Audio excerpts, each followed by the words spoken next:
اللہ اللہ آپ دیکھ رہے ہیں ہما پروڈکشن۔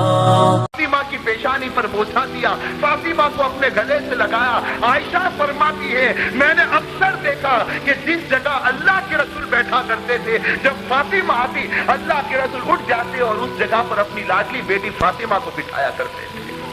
میرے بھائیو، فاطمہ رضی اللہ تعالی عنہا کا بہت اونچا مقام ہے، بہت اونچا مقام۔ لیکن ایک روایت میں آپ کو بتاؤں، ایک مرتبہ اللہ کے رسول صلی اللہ علیہ وسلم صبح کا وقت ہے، فجر کی نماز پڑھ کر فارغ ہوتے، اپنی بیٹی فاطمہ کے گھر پر جاتے ہیں، دیکھتے ہیں کہ فاطمہ بھی اپنے گھر میں بیٹھی ہوئی ہے۔ اللہ کے رسول جاتے، بہت دیر تک کچھ باتیں کرتے رہتے ہیں، کچھ موت کے متعلق باتیں ہوتی، کچھ آخرت کے متعلق باتیں ہوتی۔ روایت میں ہے کہ فاطمہ رونے لگتی، اللہ کے رسول رونے لگتے۔ بخاری شریف کی روایت، اللہ کے رسول روتے روتے آخر میں کہتے ہیں یا فاطمہ اعملی اعملی وانقذی نفسک من النار لا ينفعک ان اباک نبی۔ اللہ کے رسول اپنی لاڈلی کو کہتے ہیں اے فاطمہ دنیا میں عمل کر لے، دنیا میں عمل کر لے، اپنے آپ کو جہنم کی آگ سے بچا دے، کل قیامت کے میدان میں تو یہ کہہ کر بچ نہیں سکتی کہ میرا ابا نبی تھے۔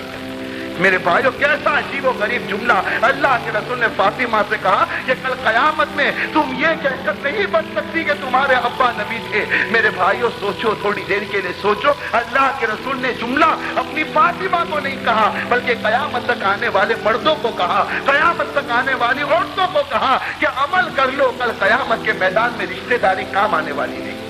میرے بھائیو، حضرت فاطمہ رضی اللہ تعالی عنہا کے اور بھی عجیب و غریب واقعات تھے، لیکن میں زیادہ وقت نہ لیتے ہوئے صرف آپ کے سامنے اب وہ چیز میں بتانا چاہتا ہوں جو ہم سب کے لیے کام کی چیز ہے کہ حضرت فاطمہ رضی اللہ تعالی عنہا کی وفات کس طرح ہوئی، حضرت فاطمہ رضی اللہ تعالی عنہا نے اس دنیا کو کس طرح چھوڑا۔ آپ کو معلوم ہوگا حضور صلی اللہ علیہ وسلم کی وفات کے ٹھیک 6 مہینے کے بعد حضرت فاطمہ رضی اللہ تعالی عنہا کا انتقال ہوا۔ اور یہ روایت بھی میں آپ کو بتاؤں، حضرت عائشہ فرماتی کہ ایک مرتبہ ہم ساری بیویاں بیٹھی ہوئی تھی، اللہ کے رسول بھی بیٹھے ہوئے تھے کہ تھوڑی دیر میں فاطمہ آتی ہے، اللہ کے رسول فاطمہ کے کان میں کوئی بات کہتے ہیں، فاطمہ رونے لگتی ہے، اللہ کے رسول پھر فاطمہ کے کان میں کوئی بات کہتے، فاطمہ ہنسنے لگتی ہے۔ عائشہ فرماتی ہے کہ مجھے سمجھ میں نہیں آیا کہ اللہ کے رسول نے کیا بات کہی کہ پہلے فاطمہ رو پڑی، پھر اللہ کے رسول نے کیا بات کہی کہ فاطمہ ہنس پڑی۔ حضرت عائشہ فرماتی میں نے پوچھا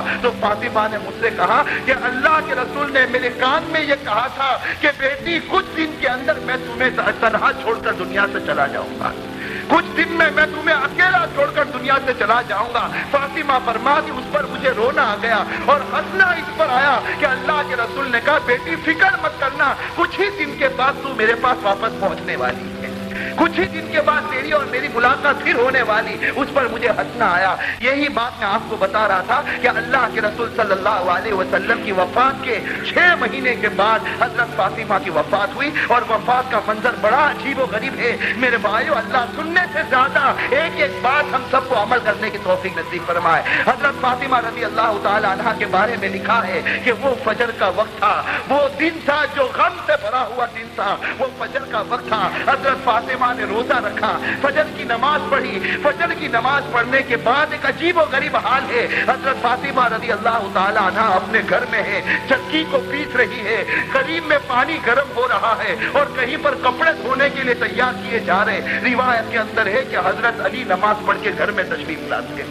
حضرت علی نماز پڑھ کے گھر میں آتے تو گھر کا ماحول عجیب و غریب دیکھتے ہیں۔ آج علی کو معلوم ہے کہ آج فاطمہ نے روزہ رکھا ہے، حضرت علی دیکھ کر حیران ہو جاتے کہ فاطمہ نے آج روزہ رکھا اور کہیں پر پانی گرم ہو رہا، کہیں پر کپڑے دھونے کے لیے تیار کیے جا رہے، کہیں چکی پیسی جا رہی اور حضرت فاطمہ رو رہی۔ حضرت علی آگے بڑھتے اپنی بیوی فاطمہ سے کہتے ہیں کہ فاطمہ میری سمجھ میں نہیں آتا، کبھی تم نے ایسا نہیں کیا کہ آج صبح ہی صبح تم نے چکی پیسنا شروع کیا، صبح ہی صبح تم نے پانی گرم کرنا شروع کیا، صبح ہی صبح تم نے کپڑے دھونے شروع کیے، میری سمجھ میں نہیں آتا۔ روایت میں ہے کہ فاطمہ رونے لگتی ہے۔ حضرت فاطمہ رونے لگتی. حضرت علی بار بار پوچھتے ہیں کہ فاطمہ میری سمجھ میں نہیں آتا, آج تم روزے سے ہو, تھوڑا بہت آرام کر لیتی, لیکن تم یہ کیا کر رہی ہو؟ یہ صبح کا وقت ہے اور تم چکی بھی پیس رہی, کپڑے بھی دھونے کے لیے تیار, پانی بھی گرم ہو رہا.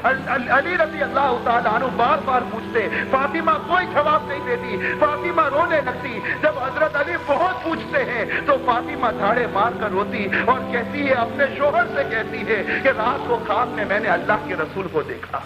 رات کو خواب میں میں نے اللہ کے رسول کو دیکھا کہ اللہ کے رسول کسی چیز کو تلاش کر رہے, اللہ کے رسول کوئی چیز ڈھونڈ رہے. فاطمہ فرماتی ہے, خواب میں نے میرے والد کو دیکھا, وہ کسی چیز کو ڈھونڈتے ہیں, تو میں نے پوچھا کہ اللہ کے رسول, اے میرے والد تم کیا تلاش کرتے ہو؟ تو میرے والد نے کہا کہ بیٹی میں تجھے ہی تلاش کر رہا ہوں, بیٹی میں تمہیں ہی ڈھونڈ رہا ہوں. روایت کے اندر ہے, حضرت فاطمہ فرماتی ہے کہ میرے والد نے مجھ سے وعدہ کیا, بیٹی تم سحری مدینے میں کرنا, افطار تم میرے دسترخوان پر کر لینا,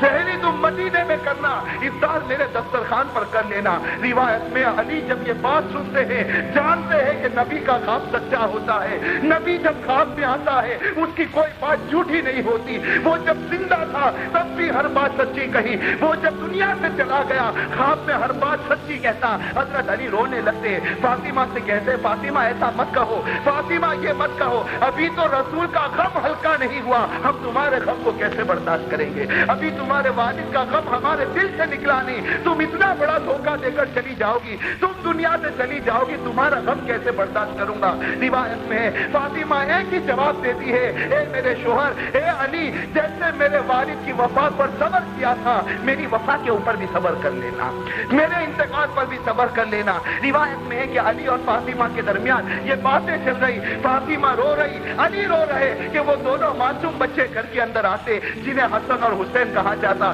روایت میں ہے کہ حسن اور حسین جب گھر میں داخل ہوتے ہیں, دیکھتے ہیں کہ ماں بھی آج رو رہی, آج باپ بھی رو رہا ہے, وہ حسن اور حسین رونے لگتے. تو فاطمہ کہتی ہے, میرے بیٹے تم یہاں کھڑے ہو کر رو مت, تم میرے والد کی قبر پر چلے جاؤ, وہاں جا کر تھوڑی دیر کھڑے ہو جاؤ. وہ دونوں حسن اور حسین اپنی ماں کا حکم مان کر وہ معصوم بچے اپنے نانا کی قبر پر جاتے, رسول کی قبر کے اوپر پہنچتے. تاریخ میں لکھا ہے رسول کی قبر سے آواز آتی ہے کہ اے میرے نوازو, اے حسن اور حسین, آج اپنی ماں کے پاس کھڑے رہو, میرے پاس تو کل بھی کھڑے ہو سکتے ہو, لیکن کل تمہاری ماں تم سے جدا ہو جائے. میرے بھائیوں سوچو وہ کیسا وقت ہوگا. حسن اور حسین کو یہ آواز آتی ہے کہ میری ماں ہم سے جدا ہونے والی. وہ حسن اور حسین تڑپتے ہوئے وہاں سے نکلتے, گھر میں آتے تو وہی منظر دیکھتے ہیں کہ علی رو رہے, فاطمہ رو رہی, وہ دونوں معصوم بچے بھی اب بلبلانے لگتے. اس وقت حضرت فاطمہ دونوں بچوں کو گلے لگاتی ہے. وہ ماں تھی جس نے اپنے بچے کا حق ادا کیا, اپنے بچوں کو گلے لگاتی, آنسو کو صاف کرتی اور کہتی ہے, بچے تم زندگی میں رہنا ایک ہی کام کرنا, خدا اور رسول کا قانون کبھی مت توڑنا. تم زندگی میں رہنا جیسے بھی رہو, مگر اللہ اور اللہ کے رسول کے قانون کو مت توڑنا. روایت میں ہے اب حضرت فاطمہ کو بخار تیزی کے ساتھ چڑھنے لگتا. جب بخار تیزی کے ساتھ چڑھتا, حضرت فاطمہ لیٹ جاتی ہے اور اپنے شوہر کو قریب کرتی, علی کو قریب کرتی ہے. حسن اور حسین اپنے دونوں بچوں کو قریب کرتی ہے اور علی کو کہتی ہے کہ میں تیرے سامنے 3 وصیت کروں. بھائیوں کان کھول کر سنے, وہ اللہ کے رسول کی لاڈلی بیٹی کی وصیت ہے. 3 وصیت کرتی ہے. سب سے پہلے وصیت کرتی اپنے شوہر علی سے, کہتی ہے کہ زندگی میں جب سے میرے تمہارے ساتھ نکاح ہوئے, فاطمہ کہتی ہے کہ علی جب سے میرے اور تمہارے نکاح ہوئے, معلوم نہیں میری وجہ سے تم کو کتنی وقت تکلیف پہنچی ہوگی. میرے بھائیوں اللہ کے رسول کی لاڈلی بیٹی اپنے شوہر سے معافی مانگتی ہے, علی سے معافی مانگتی ہے کہ علی جب سے میں تمہارے نکاح میں آئی, معلوم نہیں نہ جانے میری وجہ سے تمہارا دل دکھا ہوگا, میری وجہ سے تمہیں تکلیف اٹھانی پڑی ہوگی. حضرت فاطمہ کہتی علی میری موت سے پہلے تو مجھے معاف کر دے. فاطمہ کہتی علی موت سے پہلے مجھے معاف کر دے. روایت کے اندر ہے علی رضی اللہ تعالیٰ عنہ رونے لگتے اور کہتے ہیں یا فاطمہ انا رجل معصور, کہتے ہیں فاطمہ تو مجھ سے معافی مت مانگ, معافی میں مانگوں گا. جب سے تو میرے نکاح میں آئی تجھے 2 وقت کی روٹی کھلا نہ سکا,